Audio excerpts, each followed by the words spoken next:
The Kelvin wave situation is getting very interesting. I'm Mark Sponsler, and welcome to the Stormsurf Video Surf Forecast for the week starting Sunday, December 3rd.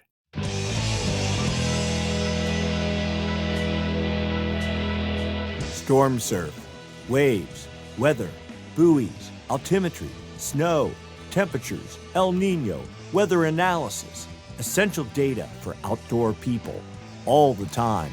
No hype. Be sure and like and subscribe. Ring the bell. You get automatic notifications when the videos are posted, typically on Sunday evenings. And if you'd like to make a small contribution, you can. Just click the special thanks button down below, the heart with the $sign in it. With that, I'd like to thank the folks that donated last week. Kim in California, thank you. Tim French, thank you. Tim Caston, as always, thank you so much. Our Predicament, thank you again. Peter Belden, longtime contributor as well, thank you so much. And Mike Stewart, thank you for the generous contributions. And with that, let's get to work. We'll start by looking at significant wave heights for the North Pacific Ocean, and lo and behold, we actually have real surf on the way, being generated at least, and swell in the water. A gale off of Canada with, about 34-foot seas aimed off to the east, and a stronger system, a storm with 43-foot seas pushing towards Hawaii and the U.S. West Coast, and it looks like there might even be more behind that. We are in a good pattern. And for the first time in over a year, maybe even 2 years, this is kind of exciting. But before we go down that rabbit hole, let's take a look at current conditions. We'll start up in Northern California, the Point Reyes buoy number 029. We're looking at all the data, all the energy that's hitting that buoy from all the way up at 33.3 second period, super energetic energy, and there's actually a little bit, 0.2 of a foot, all the way down to 5 second period, just pure wind chop. But you see we have a little bump of energy out here at like 25, 26 seconds, another bump at 20 seconds, another bump at 13 seconds, and then wind swell in the mix. This long period energy is all associated with the gale that was off Kamchatka. We'll get into that in a minute. This is part of a system that was up in the northern Gulf, peaked out today, still producing pretty decent sized surf, and then a bit of wind chop in the mix. Look, putting it all together, primary swell 9.2 feet at 13.5 seconds from 313 degrees. Surf from primary swell, theoretically 12.4 feet. Well, it's a bit shadowed in the San Francisco Bay Area. There were waves that were maybe stretching a little bit, but double overhead, solid 10 foot on the face. And then there's this secondary swell starting to build, 5.6 feet at 16.9 seconds from 315 degrees. Lots of energy in the water. Then we go down to Southern California, Point Loma South Buoy, 191. Pretty protected. There's not a whole lot going on there. Channel Islands blocking most of the swell. It's you saw the swell direction, like 310 degrees in Northern California, so it's even steeper down south.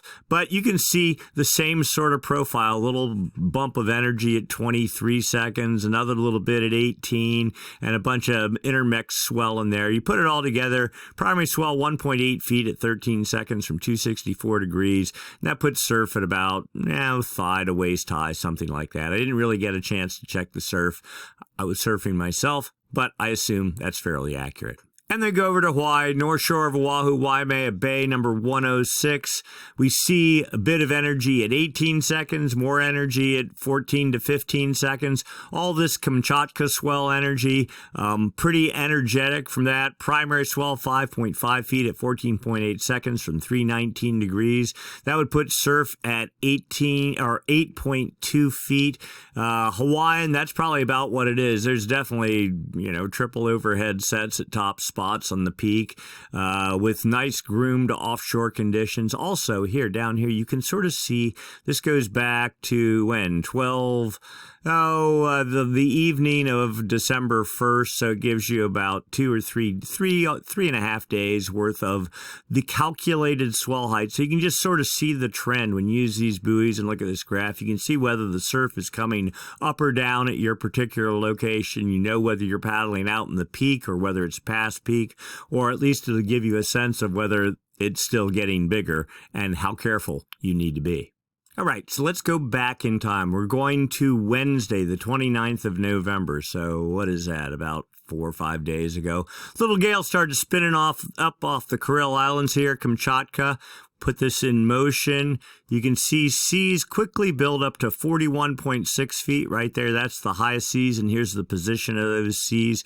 The highest seas on the entire domain here of the picture, and the max winds were 62.9 knots at that same location right there. So hurricane force winds, at least for a little bit. Seas 44 feet 6 hours later, dropping to 41 feet 6 hours after that. And as we got about midday Thursday, you can see things definitely settled down. That is the swell that is currently hitting Hawaii. That is the swell that is starting to show on the buoys in Northern California with 20-second period energy. Now, consider that it's coming from way over here, the whole way here. I don't know. I haven't actually measured it, but it's at least 3,000 nautical miles. So that's one set. In California, that's probably one set every 20 minutes or something like that. Much like the big swell over Thanksgiving, incredibly long waits. And because the fetch area was so small, it's probably going to be like 2 or 3 wave sets. Though North Shore of Oahu, when I looked at it, looked to have a better setup than that. So we'll see what happens tomorrow. Anyway, that system, also a little spin-up energy developed up here in the Northern Gulf on Friday. That is the swell that's hitting California, the like 13 to 14 second period energy that's hitting it right now. Then on Saturday, here we go, another system spun up, producing 38-foot seas, 37, 38 feet into and up to, almost 39 feet late last night into this morning, fading with another system yet behind that, producing 41-foot seas, and there we are as of right now, 42-foot seas. So, again, Kuril swell, the previous North Gulf swell, another North Gulf swell, and then a dateline pushing into the Gulf swell behind that. So 4 different swells, all sort of interacting, plenty of opportunity for surf. Most of it pretty north-angled for Southern California, but North and Central California certainly exposed. Hawaiian Islands, for the most part, getting sideband energy. The push from west to east. This is kind of classic El Nino sort of setup, and, we actually have multiple swells hitting. It's been the first time in years that we're really kind of in this mode. It feels like we're really back to the good old days kind of thing, so this is a good thing. All right, so what's coming behind this? We're going to start by looking at jet stream level winds. These winds up about 30,000 feet, help support the formation of gales. And when they form, help direct their track. We're looking for a trough, a dip in the jet. You can see it right there, kind of a little hook thing. You see another one right there, okay? That's what's created first the gale that had, down to like 35-foot seas, 34-foot seas right now. And this with, 170-knot winds is fueling this new trough, which is building on the date line, pushing towards the U.S. West Coast. Put this into motion. All right, there we go. The trough continues to dig out deeper, and as it does that, it'll create a counterclockwise flow aloft and down at the ocean's surface. That's the hallmark of low pressure. And of course, low pressure, if it's strong enough, generates winds. Fetch. That fetch gets traction on the ocean surface, creates seas. Seas, as they propagate away from the fetch area, eventually get groomed out. The lesser, weaker period energy just sort of dies, but the longer period energy continues unabated. And when that swell hits your beach, it makes surf. All right, so another good trough forecast pushing through the Gulf into Monday and even into Tuesday. And look at this, it almost looks like another trough setting up behind that as we get into Tuesday and Wednesday. Sure enough, there it goes, another one. And maybe even another one behind that as we get into Thursday and Friday. And there you go, just north of Hawaii. Notice a bit of a ridge here off of California on Friday. The jet pushing to the north. That does the exact opposite, creates a clockwise flow aloft. High pressure, of course, high pressure, if it gets too close to you, right on the outer edges of it, creates a lot of wind, like northwest wind. So at some point, it looks like a blowout there for California. We'll have to suffer through that. And then the question arises, well, why are we getting the northwest winds? I thought this was El Nino and all that sort of thing. The reality is it's classic El Nino sort of setup. The jet goes zonal, which is more flat, and it makes it to about here. There's a perpetual high pressure system off California, and it's still way early in the season. I wouldn't expect this trough. Now consider, this high pressure is also, when it gets over top of us, creates calm wind, if not offshore winds. If the high pressure disappears, the jet just comes raging onshore, then it's just a south wind, blown out, rainy mess. And that's exactly what's happening in the Pacific Northwest, because the jet is just slamming in there nonstop. Lots of rain, lots of weather. That is probably what's going to set up in California at some point.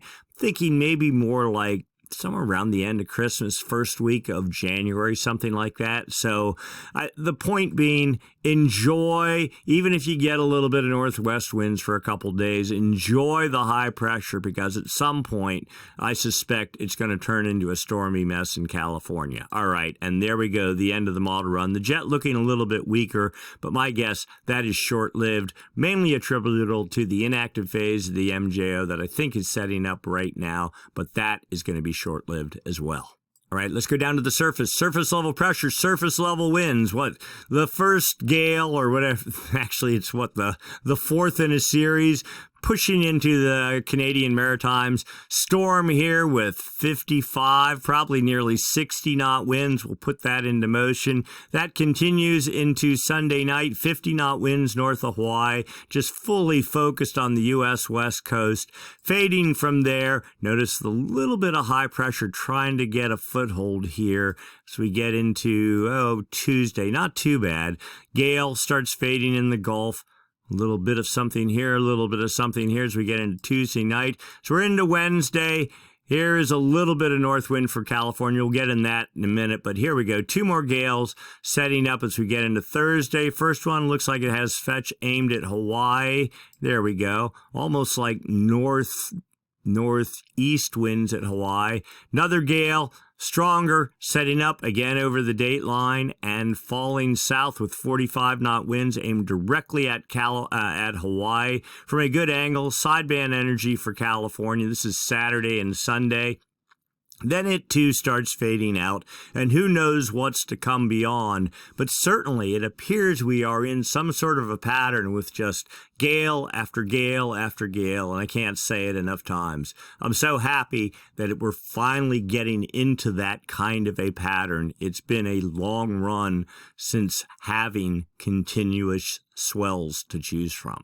What are the effect of those winds on the ocean surface? Well, okay, 33-foot seas up here in the Gulf and 42-foot seas in the western Gulf, holding about 42 feet. Here we go, building to 45 feet late tonight and into Monday morning. Now, all this aimed pretty much at California, 44.8-foot seas, and then pushing off to the northeast and fading. You can literally see a swell front here. In fact, let's go back just a piece. There's Hawaii. You can see it start moving into the Hawaiian Islands Tuesday morning, and then in the U.S. West Coast sometime on late Tuesday night and Wednesday. Beyond that, we know there are, look at that, even another little gale off of California on Thursday. Didn't even see it with 21-foot seas. I would have been excited about this about 2 months ago. Now it's like I don't even look at it, don't even care. All right, 23-foot seas on the date line, sort of targeting Hawaii, a little bit from an oblique angle. And then here comes the next system with 35-foot seas falling southeast, targeting Hawaii, well, probably better Hawaii than the U.S. West Coast, and that's the end a week out. Now you go, why don't you take your model and run it out 2 weeks and all that sort of thing? Because even at a week out, I don't believe it. More than about 4 or 5 days out, anything after that's pure voodoo. The GFS, the European model, whatever model you want, they all fall apart beyond about 4 or 5 days. You can look, but trying to look and predict swells 2+ weeks out, forget. forget it. It's a fool's errand. Don't even get suckered into it. Not believable.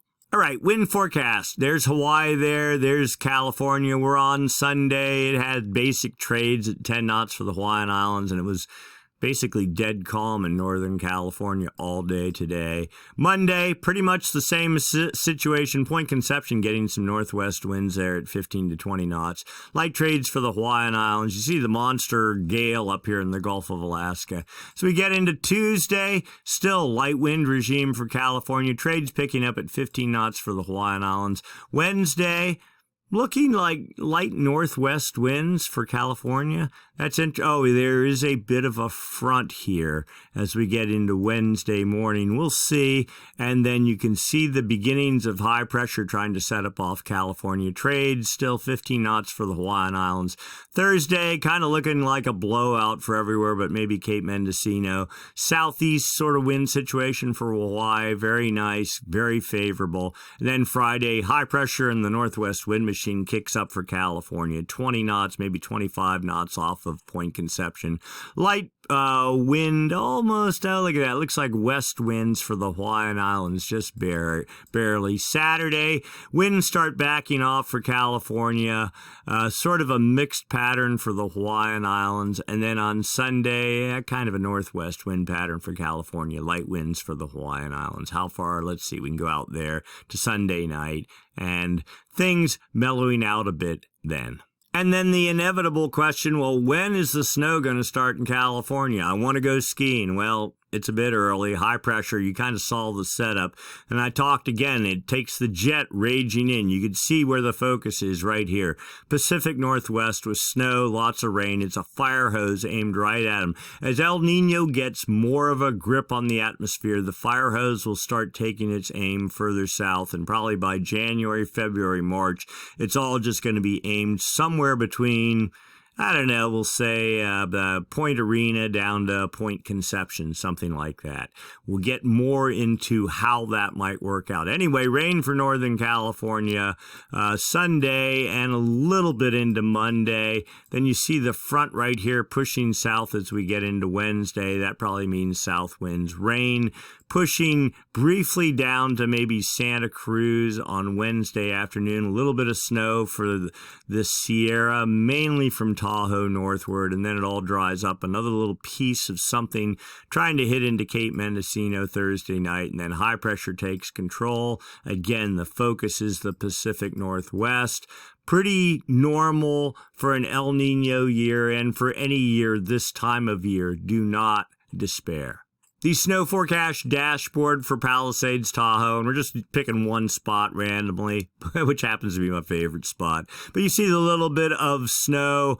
I think this is on Wednesday. What is that, about 9 inches, and probably end up being 6 inches by the time it happens. But, the nice thing is above about 8,000 feet, there's a pretty steady, say maybe 1 foot snowpack up to starting about 8,500 feet, or maybe even a little bit higher than that. So snow is accumulating. It's not melting off, and it's adding a little bit at a time. Down low, no, down at the base of Palisades, Tahoe at 6,200 feet, it's all man-made. And there's patches, but nothing really skiable. Looking at the freeze line here is between the gray and the white. The white is 32 degrees. The gray is like slush, which is, about 35 degrees to 32 degrees. This is the base of Palisades. This is the summit.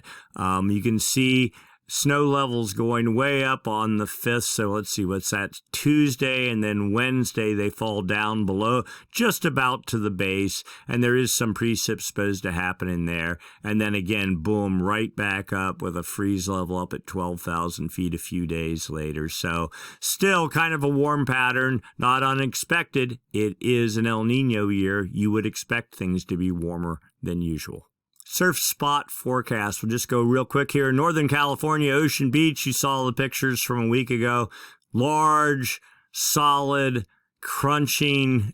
It was death-defying surf with like 20-second plus period. Not for beginners, not for intermediates, experts only. Anyway, you can see the profile here. Yeah, we have existing swell at about 9 feet. That's pretty much exactly what it was today. Tuesday, another pulse of swell coming in, maybe 13 feet, but that's before sunrise, trickling down from there. A bigger swell on Wednesday, 18 feet at top spot, slowly working its way down. We know there's some potential wind issues. You can see it right in here, and then getting quieter after that. Then we go down and take a quick look. You can see the swell profile, 6 feet at 13 seconds. Today was actually bigger than that. Next pulse, 8 feet at 16 seconds. The next pulse, 10 feet at 16 seconds. And then a bit of wind swell sort of mixed in with there. And then by next weekend, what are we looking at? 4 feet at 11 seconds. So fun, normal surf for normal people. San Diego, a bit protected. You can see the difference here, but still, theoretically, some 5-foot surf as for the bigger pulse on Wednesday, and then slowly fading down from there. Swell size is 3 feet at 17 seconds. That's near shore. That's the closest grid point I could find close to the coast there. And then continuing in the 1.5 to 2 foot range at 11 to 12 seconds for next weekend. And finally, Oahu, well, they have swell right now, says 8-foot surf. We'll get into the details here in a second, but big pulse on Tuesday, 14, 15-foot surf, and that's just sideband energy, slowly fading down from there, and then maybe coming up again on later next weekend. Swell size is right now 5 at 14. Well, I know it's higher than that. It's more like 5 at 16 or something. And then building to 9 at 14 to 15, trickling down from there, and then back up again, 6.5 at 13 for next weekend. All right, let's get into the meat of it and what we were talking about in the introduction. The long-term outlook, what's going on with the MJO, the Madden-Julian Oscillation, and ENSO, the El Nino Southern Oscillation. These two weather oscillations are the primary factors affecting surf that we can use to look out weeks and even months to know whether we're moving into a favorable or unfavorable weather pattern. So first up, we're looking for signs of the active phase of the MJO, that periodic weather oscillation. There's 2 phases to it. Active phase and inactive phase. The MJO moves from west to east around the planet on the equator. The active phase on one side of the planet, the inactive phase on the other. The active phase is a low-pressure system, the inactive phase a high-pressure system. When the active phase moves over the Pacific, it being a low-pressure system, it takes warm, moist air down that's at the surface on the equator in the West Pacific, sucks it up way into the atmosphere. That energy gets captured by the jet stream. It energizes the jet stream. A stronger jet stream is a consolidated jet stream. It digs out big troughs, creates big storms, an eddy that we talked about earlier, and those storms, of course, create wind and create surf. The other thing the active phase of the MJO does when it's in the far West Pacific, it dampens trade winds. Because it's low pressure, normally trades are generated by high pressure, but when you get a strong, long-lasting low pressure system, it dampens the trade winds. That allows warm water that's present in the far West Pacific to start sloshing to the east. And that is what's known as a Kelvin wave, a ball of warm water. It travels under the equator from west to east. The whole way across the Pacific takes 3 months, 4 months to make that journey. Eventually, that ball of warm water slams into the Galapagos, under the ocean surface, and into Ecuador, erupts to the surface, and creates a warm water slick. If you have multiple active phases of the MJO in succession, which is what we have, you get multiple Kelvin waves, and that redistributes the warm water in the West Pacific to the East Pacific, which is exactly where we are now, and that is how El Nino gets started, because then all that warm water in the East Pacific, well, it starts evaporating, starts changing the jet stream configuration, and bringing the bulk of the jet stream energy closer to California, at least dragging it north of Hawaii into the Gulf of Alaska, and that creates the storm pattern like what we're seeing right now, and that's exactly what we want for surf and for rain into California. So the active phase is our friend. All right, so we're looking at data from the TAO buoy arrays. Here's the buoys strung across the equator used for monitoring El Nino. This is the East Pacific here, the West Pacific here. That's the equator. And that's the date line here. We're just looking at the winds. Again, the active phase of the MJO dampens trade winds in the West Pacific. So we're looking at the arrows. Trades over the East Pacific, quite strong. Look at the length of the arrow. Moderately strong over the Central Pacific. And then, well, reversed, if not weak and dead calm. There's actual wind speeds here in the whole West Pacific. We call it the Kelvin wave generation area. The area is far west in the Pacific as you can get. It's like off 125 west to about 170 west. Hawaii would be about 150, 155. So this area here looks like the active phase of the MJO is in control, or if it's not, then maybe El Nino is. And El Nino is effectively like a super long-running active phase of the MJO. But it's not the actual winds that matter, though they look incredibly favorable. It's the anomalies, difference from normal for this time of year. Yeah, winds are strong out of the east and the East Pacific, but there's no east or west real angle here, so that's pretty much normal. Central Pacific, same deal. But in the West Pacific, well, we have westerly arrows, westerly anomalies. Active phase of the MJO appears to be in control. What's it going to do for the next 2 weeks? Here we go, 850 millibar zonal wind anomalies. That just is, are the winds stronger out of the east or stronger out of the west than normal? And 850 millibars, well, that's up about 4,700 feet. But that's a good proxy for what's going on down at the ocean surface. All right, the blues are easterly anomalies, the reds are westerly anomalies. Westerly anomalies is what we want because they make Kelvin waves and they impart energy to the jet stream. They are signs of the active phase of the MJO. All right, now this is the whole plan on one chart. Well, the date line's right up the middle. We know where the date line is, right smack in the middle of the Pacific. Far the West Pacific starts about 125 east, so right about there. Okay, and then the Kelvin wave generation area ends about 170 west, so right about there. So this area between there and there is what we're interested in. Now this is all past performance. So November, westerly anomalies, went the whole way across the Pacific, and then we got easterly anomalies. So this would be active phase of the MJO, inactive phase. Here's today's date. It looks like maybe only 2 or 3 more days of the inactive phase. And then here we go again, a reasonably strong Kelvin wave or active phase of the MJO is forecast setting up, potentially generating another Kelvin wave. Impressive. We'll take it. Let's keep digging. Next up, outgoing long-wave radiation forecast. Just fancy words for cloud cover. If the active phase of the MJO is a low-pressure system, well, low-pressure systems take warm, moist air, suck it up into the air. That creates clouds. It condenses, creates clouds. The blues are cloudy skies. The oranges and reds, not cloudy skies.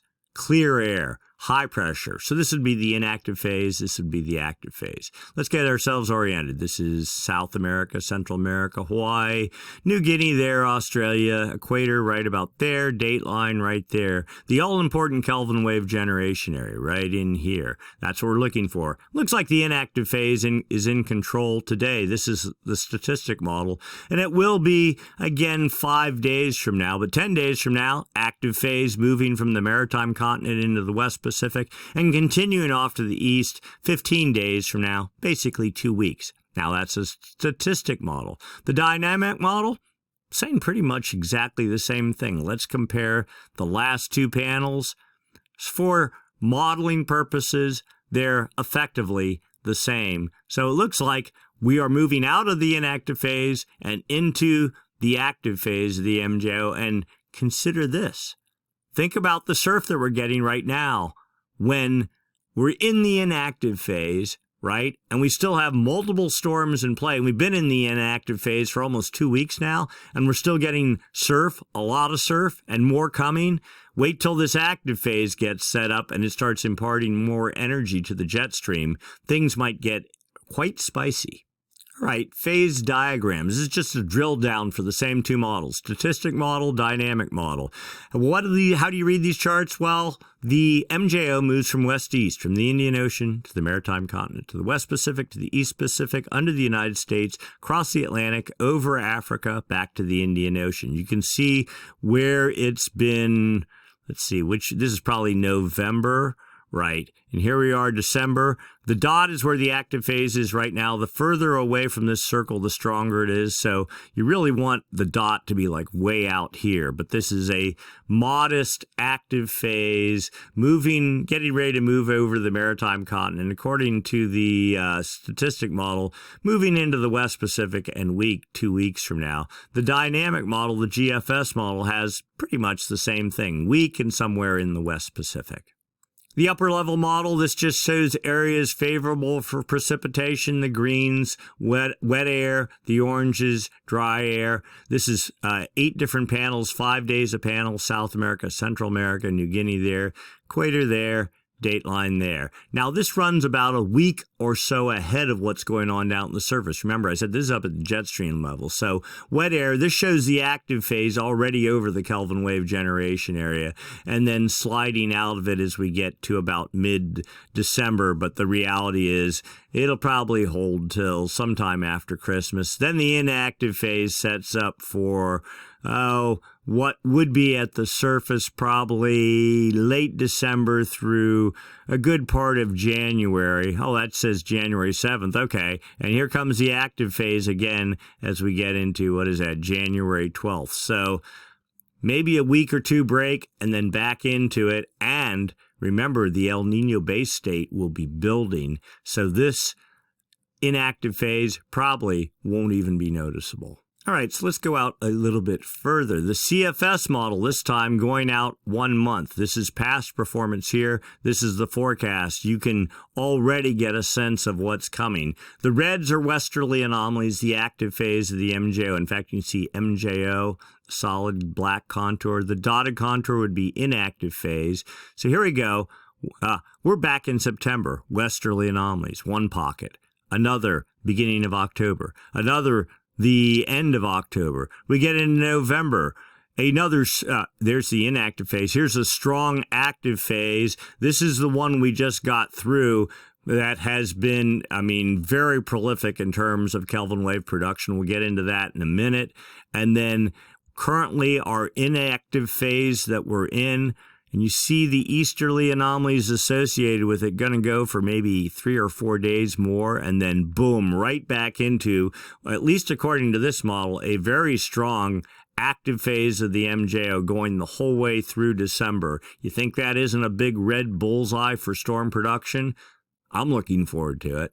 And of course, if a model is not believable 5 days out, much less a month out, well then, of course, we got to go look at a model that goes 3 months out. But this model's done a pretty good job. This is outgoing long wave radiation again, cloud cover. The blues, cloudy skies, the yellows and oranges, dry skies. Dateline runs right up the middle. This is the whole planet again. Far West Pacific starts 125 west.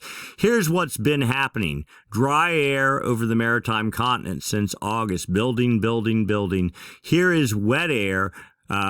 Building, cloudy skies right over the dateline, exactly what you'd expect during an El Nino pattern. The forecast has basically the same thing continuing off through the end of February, with dry air continuing. My guess is these little bits of blue there and there are attributable to the active phase of the MJO pushing over that area, sort of breaking up the pattern of what would be like a La Nina pattern over the maritime continent. High pressure and dry air. They get a little bit of a break, maybe, sort of like the way we were for the 3 years previous.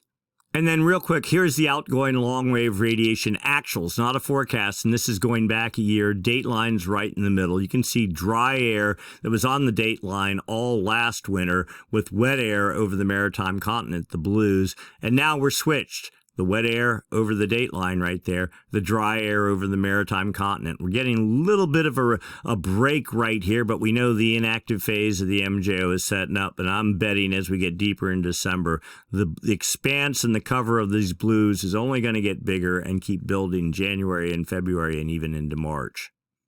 All right, now we go down to the surface, the 3-month forecast. It's up here. This is past performance here, the dateline right up the middle. Far west Kelvin wave generation area 125 east, right about there. All right, so westerly anomalies are the oranges and reds, not as pronounced here, but you see the pattern. 1, 2, 3, 4, 5 westerly wind bursts already. Go about another 3 days. Here comes another big one forecast. You get out into February, another one there. We also have easterly anomalies associated with dry air over the maritime continent. Notice the dry air and the easterly anomalies as we get deeper into January start moving into the far west Pacific. Cloud cover still holds solid on the dateline, or a little bit even east of the dateline. This is sort of the peak part of El Nino here when you see this happening. Not to fear, though. Westerly anomalies in control. At some point, though, the westerly anomalies have no more warm water to tap into to create Kelvin waves in the West Pacific, because all of it's sitting over in the East Pacific, driven by just all the Kelvin waves that have gone on. And so then El Nino eventually collapses upon itself. Now let's overlay the MJO. The solid red is the active phase of the MJO. One here back in August, another in September, another one in November. This doesn't show it as strong as the previous chart. And then you see a pretty strong one here forecast for, well, you notice the westerly anomalies start before the active phase even gets going on the 11th of December, and it continues the whole way through into just about January 1st. Then we have a little bit of a break in January, and then February we fall back into the active phase of the MJO hole. And then finally, the low pass filter. The high pressure, low pressure bias, we're really interested in the black solid line here. This is the low pressure bias, the El Nino signal. El Nino is effectively like a super long running active phase of the MJO, and the active phase of the MJO is a periodic low pressure system, but not like a hurricane, something that lasts for a month instead of a week or something. Anyway, 1, 2, 3, 4 contours in control, expected to hold into about mid-February, so not bad. The high pressure bias, according to this, is over the maritime continent. This would be the La Nina signal. There's your easterly anomalies associated with it. Forecast holding into about the middle of February as well, and then fading out. Here is the old high pressure bias that was over California for 3 years. It died back in September. You see the leading edge of the low pressure bias here. California is actually at 120. So the low pressure bias moves over California. It started in November and is forecast to continue for the foreseeable future. To me, that opens the storm door for the jet stream, atmospheric rivers, and all that sort of thing. You need a little bit of seasonal push. Right now, we're still about 2 or 3 weeks ahead of the curve for that to really start happening, but we suspect it is coming, whether we want it or not. All right, next up, subsurface temperatures. We've been talking about Kelvin waves and them migrating from the west to the east. Well, you can actually see it. We have data from the TAO buoy arrays, that series of buoys strung across the equator. This is the East Pacific. This is the West Pacific. See those little lines right there and there and there? Those are the anchor lines on the buoys. The X's are sensors strung down the anchor lines. The sensors get you subsurface water temperature. That is, they can see and feel the Kelvin waves as they make their trip across the Pacific, and then use a model to fill in the gaps. 30 degrees centigrade temperatures, that's quite warm water, making it to about 163 west. I think that's where it was last week. The 29 degree isotherm might have even gave up a little bit. I think we were at 152 last week. We're about 154 this week. The 28 degree isotherm, it was at 130. You can see the bottom part of it still is at 130. I think there's been some easterly winds here sort of buffeting the surface, and that sort of does stuff. But down deep in the water, the 24 degree isotherm, it's actually getting deeper, meaning more warm water is building up here in the east. It was at about 35 2 weeks ago. The deepest I ever saw it was down here about 50 or 60 meters deep, and this line, isotherm, is getting deeper. So that's a good sign. Now, it's not actual water temperatures that matter. It's the anomalies, differences from normal for this time of year. And we couldn't be asking for a better setup. This is, okay, so Ecuador is here, and the date line is, where's the date line? 180, right there. So right there, We have warm water 1 degree above normal, 2 degrees, 3 degrees, 4 degrees, 5 degrees above normal. It's 5 degrees centigrade. That's probably, 8 degrees Fahrenheit above normal. Massive Kelvin wave right here. On top of another massive, multiple Kelvin waves, all pushed up, bunched off of Ecuador. Ecuador is actually, this only goes to about 90. Ecuador is about 80, so about 80 west, so about right there. But you get the sense there's at least 3 months of warm water. Now, here is what the title, I said the Kelvin wave situation's getting interesting or something like that. Here's the deal. Here's the leading edge of what we're calling Kelvin wave number 7. It's really Kelvin waves number 7 and 8. Multiple westerly wind bursts have affected and created this ball of warm water. It says right here, we'll put the leading edge maybe right there or maybe right there. Let's see. That is 110 west. That is at 120 west. Okay, so just keep that in your back of your mind. We're going to go dig a little deeper here. The GODAS subsurface temperature. Now, this doesn't use the buoys. This uses satellite data, and we'll get into that. But you see the same sort of thing. Cooking warm water, what is this? We'll just go 1, 2, 3, 4, 5, 6, 7. 1, 2, 3, 4, oops. 1, 2, 3, 4, 5, 6, at 5 degrees above normal in the core of these pockets here. Ecuador right there. You see the warm water working its way up, another finger working it up there. The leading edge of this Kelvin wave, I'd say, maybe is there at 120, but could be as close as 100 west. Okay, so the question is, where is the leading edge of the Kelvin wave? Is it at this at this shade, or at this shade, or is it way back here at this shade?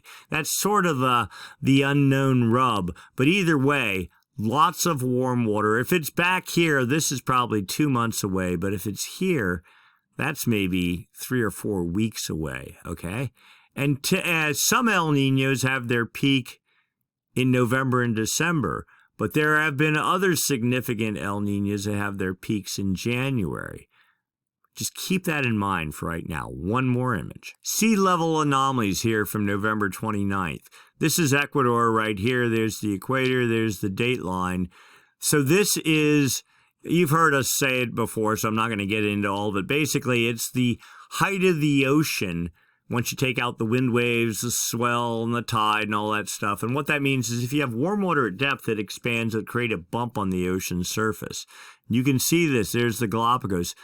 5, 10, 15 centimeter anomalies covering the whole area from west of the dateline, the whole way into Ecuador. A huge supply of warm water here, all pushing off to the east with pretty good speed, driven by, again, the active phase of the MJO that creates westerly anomalies, takes warm water in the maritime continent, pushes it out into the Pacific, it falls to depth, and then the momentum from it just keeps pushing off to the east. Huge supply of warm water here. Okay, that's a good sign. One more chart. Upper ocean heat anomalies. And let's see, maybe I can make this thing just one little bit smaller here. There we go.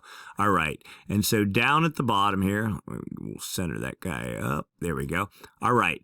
So you can see this is the West Pacific here, East Pacific here. Last year, cold water off of Ecuador, La Nina, all warm water sequestered. In December, little baby Kelvin wave. Kelvin wave number 1. January, active phase of the MJO. This is what was feeding all those storms and the rain and the snow into California, was the active phase of the MJO starting to build El Nino. So though it was officially La Nina in the Pacific, the beginnings of El Nino were already happening, and that's what gave us all that snow, coupled with the La Nina cold air over the Pacific Northwest and down into California. Perfect setup for great snow manufacture. Anyway, Kelvin wave number 1 in December. Kelvin wave number 2, you see the warm water pushing the whole across the Pacific in January, another in February, another in April. So that'd be 1, 2, 3, 4, number 5 in May, number 6 in July and August, number 7 right here. And look at the size of this guy. And compared to all the previous ones, looking more impressive than any of them to date, and with good momentum behind it. Now let's go take a look. Oh, also notice the buildup of cooler than normal water here. Now remember, this was La Nina, warm water in the west, cold water in the east. El Nino, warm water in the east, cool water in the west. At some point it can't sustain itself and it all collapses, and then we go back to this sort of a pattern. But for right now, I am mightily enjoying the magnitude of the warm water pocket under the ocean south of Hawaii on the equator, bound for Ecuador. Now here is a chart that Ben provided. Ben's one of our followers, and he on the comments section just always comes up with these gems of historical data and other stuff that I don't have access to, or that I'm too lazy to go get. But the point being here, okay, so this is that same chart you just saw. Here's the GODAS version of it here, okay, which looks impressive. But then here's yet a better version, and this shows 1 Kelvin wave in December, number 2, number 3, number 4, number 5, number 6, number 7, and there's actually an 8th buried in there as well. All this pushing off to the east. So you can just see just a Kelvin wave machine in control and still happening as of December 1st. Very, very impressive. All driven by those active phases of the MJO. In fact, I'll show you one more time. So this is the westerly wind pattern, and we saw again in October, 1, 2, a big one in November. Okay, and we're not even looking at the forecast. And then you take that and then you go, okay, here's this. And that was, let's see, in fact, we'll do this again. That was just in October and November. Okay, in October and November, and then there you go. There's the resulting Kelvin waves from just that little bit of activity. And you see what's coming. All this is just screaming major warm water pushing to the U.S. West Coast, into Ecuador, and moving at a very good clip. Eruption time, well, the leading edge is somewhere around, I'd say, 110, which is probably only a month out, which means we're into eruption in January, and then all that starts getting dragged by the trades over into the Nino 3.4 region to the west. So January, February, March looks like piles of warm water, a delayed El Nino, but not out of the realm of what's happened in past El Ninos, and we'll get to that in a minute, but let's keep digging. Next we go sea surface temperature anomalies, right? The Kelvin waves make it the whole way across the Pacific. They hit that there's the Galapagos, Ecuador right there, and in fact, Chile, Peru, Ecuador, Central America, Baja, Hawaii out here. You see just and this is sea surface temperature anomalies, warmer than normal temperatures, the whole way from Ecuador out to, this is the dateline here and beyond. Okay, steady pattern. Now, we don't see the burning red pockets that you typically see. I think a lot of it's because there's been east anomalies here and it kind of gets mixed. But the net result is you see just continuous, the warmest signal right out to about here, and only between, 140 and about 160, it thins a little bit, and then it builds again back out here. We're going to drill into this in a minute, but just very favorable looking pattern. Sea surface temperature anomaly for the past 5 days. Now notice I was talking about easterly anomalies buffeting the warm pool. This is cooling temperatures off of Ecuador right there. I think this will last for about a week, and that'll be all over, and then we're going to be back into a building warm pattern.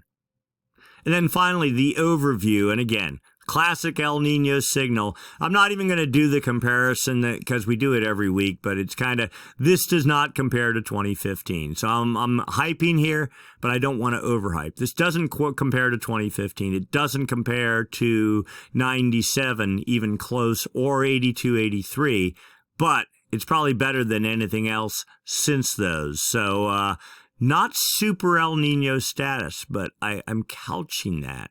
And that's where we're going to drill in here just for a second. All right, sea surface temperatures in the Nino 1.2 region. This is the area right there by the Galapagos. Temperatures down some, plus 1.104 degrees above normal. And this is biased low. In the official El Nino region, this is the area on the equator, south of California, out to about the date line, the Nino 3.4 region, plus 1.493. Add about 2 to that, and it puts you at about plus 0.2 to that, puts you at about plus 1.7. We're higher than that, actually. So this is, I'm almost tired of using this because I don't believe any of it. There's better data to get to. Here's sea surface temperatures in the various Nino regions over time, starting back, well, here's like February when the transition started. Nino 1.2, yeah, it's hard to read here, but that looks like about 1.5. Nino 3, I'm just blowing by that because the one that matters, Nino 3.4. Current line looks like it's, well, there's the 2-degree line. Oh, and let's talk here. 0 degrees is neutral. 0.5 degree to 1 degree is considered weak El Nino if the sea surface temperatures are above 0.5 degree for 3 consecutive months. Okay, so, well, clearly we're in that category. If you're 1 degree to 1.5 degree, that's considered moderate El Nino. 3 consecutive months, we're there. That's not an issue. 1.5 degrees is strong El Nino. 1.5 degrees to 2 degrees, which is right here. We just barely got in there in, what's that, September, October, and November. So that puts us in strong El Nino category.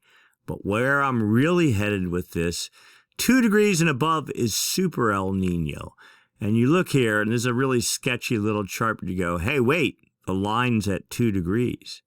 And we have mega amounts of warm water piled up, months worth of warm water piled up. So let's dig a little deeper. All right, so here's another way of looking at it. This is just sea surface temperatures 5 degrees north and south on the equator.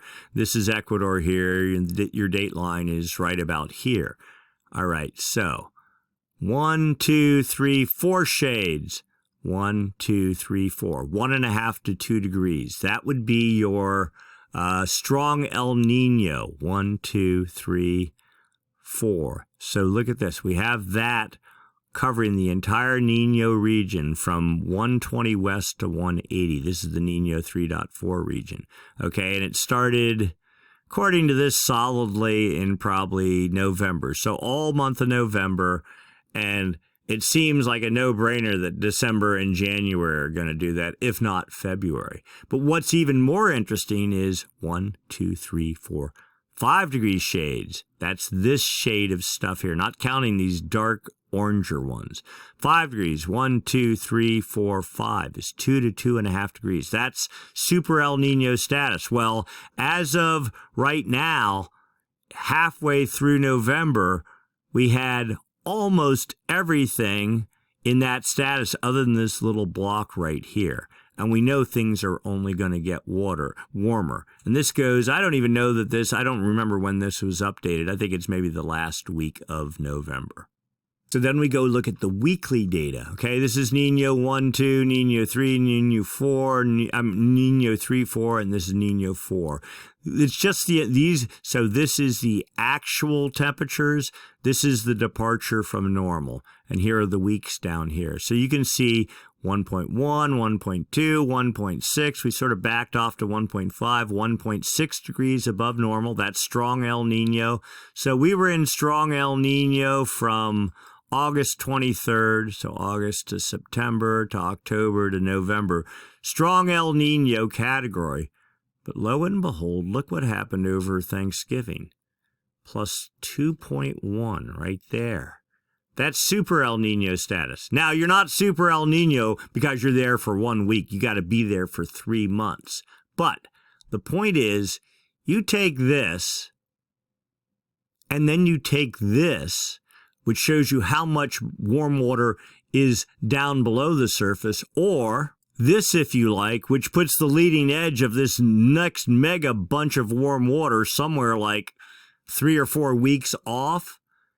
And it kind of gets you the sense that, yeah, temperatures are warm, And they say we're going to be in a strong El Nino status, but you kind of don't wonder if this is the sneaky El Nino that's going to do something that's going to overperform what the models say. Now, I'm not saying that's going to happen, but there's just this confluence of different factors that are occurring. And we know there's more westerly anomalies coming that just lead me to believe there is probably 2 months of really, really warm water, at least right here.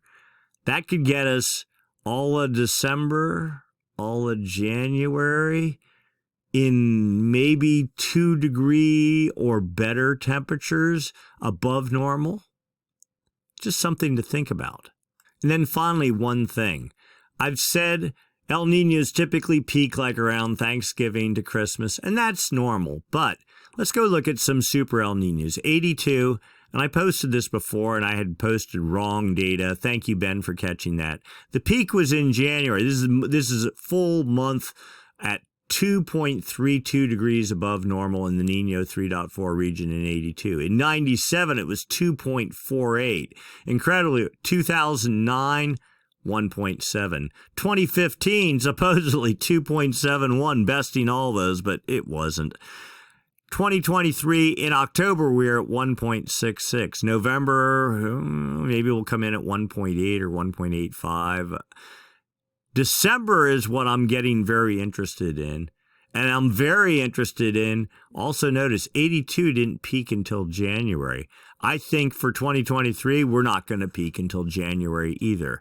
And I think the temperatures are going to be warmer than what the models or anyone kind of suspects. We'll get into that in a minute. This is just something, I'm not saying it's going to happen, but I think this El Nino is sneaky. And I think its character, it just has way too much momentum behind it and started way too early and has not given up the ghost. It's not going to be denied its shot at being at least super, super strong, if not bordering on super El Nino status. All right, so moving quickly now. What is going on with the atmosphere? Does the atmosphere sense what's going on in the ocean? We look at the Southern Oscillation Index, the difference between pressure between Tahiti and the Pacific, Darwin in the Indian Ocean. If pressure is lower in Tahiti, the index goes negative. Barely negative today, minus 1.14, and it's just been toggling neutral for the past couple of weeks since about November 17th. But remember, we were in the inactive phase of the MJO too. Prior to that, we were off to the races. We were well negative. So then we look at the 30-day average. We're at minus 7.67. I say we should be down at minus 25 if you're really in a super El Nino and, things are raging. We're nowhere close to that. In fact, we've lost ground. Well, actually, we've gained ground, but we're just sort of hanging neutral. That said, I think this El Nino is going to push hard come later December, January into February, and this will dive mightily. The 90-day average, your El Nino La Nina indicator, minus 8.83 today. Where were we? We were, minus 9, minus 10. This should be down at minus 15 at the peak of El Nino, so we're not there really. We look at the graph here. Positive is La Nina, negative is El Nino. We've just been bouncing around minus 10 for months now. We're waiting for the dip where this guy falls off the chart. I think it's coming. I'd be really surprised if we just sat here like this for the next 3 months. There's just too much warm water, too much happening for that not to happen. I think, again, this is a late blooming El Nino, and we need to keep our eyes on it that something maybe unexpected will happen. Here's the CFS Model 2 forecast for the Nino 3.4 sea surface temperature anomalies. This model, again, it's certainly not the coldest model. It's not the warmest either. It said in November we were up at 1.9, which we were, that we're actually going to fall to 1.75 degrees in December and hold there to January. I don't see it. Maybe this model knows something I don't know, and then we're falling off a cliff after that, and it says, okay, this El Nino will be a strong El Nino with basically a plus 1.75 degree water temperature. But you've seen everything I've seen. You tell me what you think. But I sense there's a lot more. There's a trick up this El Nino sleeve, and we already know we have 1 week reading up here. I can't see how we're not going to end up with at least a month of somewhere in the 2+ range, if not more. So we'll see. So for right now, well, there is 2, 3, 4 different swells either in the water coming or being generated. And the suspicion is the jet stream's we're moving towards the active phase of the MJO, which will only feed more energy to the jet stream. I think as we get deeper into December, things are going to get very interesting. And then we talk long term. 2 just massive Kelvin waves, number 7 and 8, pushing towards the coast, looking to erupt sometime in the late December, January, even into February timeframe, which will just feed the jet stream even more as we get into these seasonal, quote-unquote, winter months, which will then are the peak of surf season and swell production season, which then should also help push the jet stream. It's a fire hose aimed at the Pacific Northwest. It's going to start falling south, hitting on California, and then sweeping across the interior U.S. into Nevada, maybe northern New Mexico, Arizona, Texas, somewhere along the line in Texas, and then on over to the southeast coast. So there is a lot in play, and things are looking very interesting, and just about all of it looks positive. I don't see anything that's negative, other than the CFS model sea surface temperature forecast, which by all rights is not negative. It's just not as good as what I think I'm seeing. Let me know if you think you're seeing something different. But as of right now, this El Nino development MJO situation just looks incredibly favorable, and it looks like it's going to be off to the races in terms of surf and snow production as we get deeper into December, January, February, and even March. And then typically, and the question was raised in El Nino years, I mean, the surf machine, once it starts, it doesn't shut off. It's not unusual to get solid surf even into May in the North Pacific. So hold on to your hat. I hope you got plenty of boards. I hope you got plenty of cords, and I hope you're in shape. And you probably almost need to pace yourself at this point because things are going to get pretty interesting. All right. If you enjoyed the video, give us a thumbs up. Like and subscribe. If you have subscribed, down in the lower right-hand corner, there's a Stormsurf icon. Click on that. You get signed up. You get the automatic notifications. If you'd like to make a small contribution, you can do that. Not required, though, but we certainly appreciate it. And other than that, we are going to do this again next week, same time, same channel. Thanks for watching.